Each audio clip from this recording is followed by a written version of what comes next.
Welcome in everybody to this week's edition of Valpo Basketball Weekly, brought to you by Tire Barn Warehouse with head coach Matt Loddick. Brandon Vickery with you. Well, it's a very exciting week, Arch Madness starting on Thursday night. And Coach, let's jump in with the play of Donovan Clay of late. Wins the MVC Newcomer of the Week this week, stepped up with Javon Freeman Liberty being out the last two games. Just how have you seen him progress as a freshman from early in the season to now?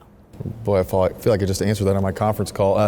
Donovan, again, it's a situation where you have, a young man with a lot of talent and a lot of size. And so, and I think newfound size, right? So he's, a situation where, going into his senior year, he's 6'2", and pretty light, has a big growth spurt. And so he's able to keep those guard skills, but now is, doing it at 6'8". And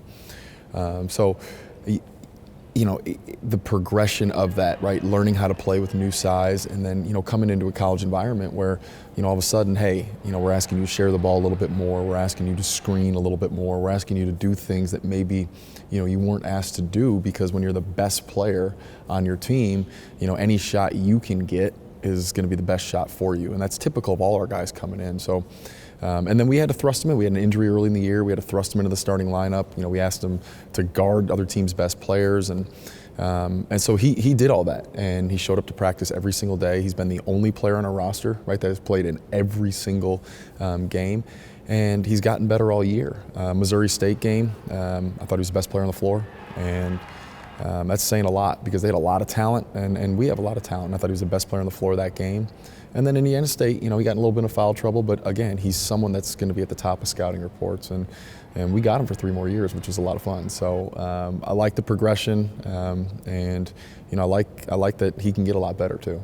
Let's talk about Daniel Sackey. He had 5 games where he was out of the starting lineup, and his playing time cut down, accepted a different role, and then Nick Robinson is out, Javon's out, and you need him, and he steps in and scores 14 and 11 this week. What does it say about Daniel, the way he took that in stride? Just high-level character, and we'd been getting off to slow starts, and so, it wasn't necessarily an indictment of Daniel and his play. It was just trying to do something different. And, as I look at Daniel, his speed and athleticism and defensive capability coming off the bench is really huge. But then, staying ready mentally and physically to, if you're asked to start and do it effectively. So I've been very pleased with it. Him pushing the pace and him changing the game defensively is really a big part of what we want to do. And whether he's starting or coming off the bench, that's going to be, he's going to be a big part of our team.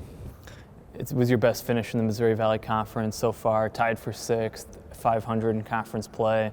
Just how would you assess the growth of the program and reflect on kind of the state of the program right now? Well, I think the biggest thing is we have a team again, right? And a team that it really fights for one another. And that was something that we really wanted to address this offseason, and we did that. So that was the main goal. And I think you can see that if you follow our team, you realize, well, these guys, they're a lot of fun to watch. They fight like heck, and they can get a lot better, and that's exciting. And I think we've gotten better throughout the year. Obviously we have 2 really good seniors, but for the most part, we're bringing back our entire team, and so we're going, to Arch Madness with our highest finish ever. I think we're playing pretty good basketball. I didn't think we played great against Indiana State, but we haven't really played great on the road yet, and so I think that would probably be the next step from a basketball component. Like, how do we start stringing in road games and road wins? And sometimes that just comes with experience. But we get to go play on a neutral floor, and we're excited about it. And I know our guys are excited about the tournament. And hopefully we can get healthy here, get our full team going, and go in there and try to surprise some people. This week's a celebration of Arch Madness, the 30th year of the event. You've experienced it a couple times now. Just what makes the tradition, the event so special? Well, obviously just having it in the same location is pretty huge. And then, really as a conference, right, you want your conference to do well, especially in the NCAA tournament, in the NIT. The thing about Arch Madness is they really prepare you for it, right? They put you in an environment that has hosted NCAA tournament games. The lights are pretty bright in there. So it gives you some experience. So when you do go to that NCAA tournament, it's not foreign. It's not a foreign environment for you. it's a first-class event. It's a lot of fun. I encourage people to go because it's great basketball, and there's a lot of parity in our league this year. And anyone can beat anyone, and it should be some really good basketball. Lastly, you have Evansville on Thursday night, a team you beat twice in 2 close games during the regular season. They had a lot of close calls, trying to get that first conference win late in the season. What can you tell us about the Purple Aces?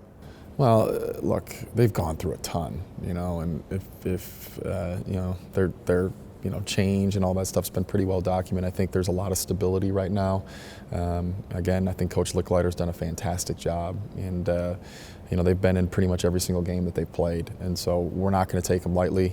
We know that they can beat us. Obviously, we played 2 really close games with them, and so we're going to have to play well to beat them. And they shoot the ball, they spread you out, they run a lot of good action on offense, and so they're going to be tough for us to guard. And we're going to have to go out with a defensive mindset, try to make their shots miss, and try to get out in transition and score some easy baskets. There he is, the head coach of the Valpo men's basketball team, Matt Loddick. His team plays on Thursday night at 8:30 p.m. Central Time to open Arch Madness in St. Louis. For all the latest in Valpo basketball and Valpo athletics, check out valpoathletics.com.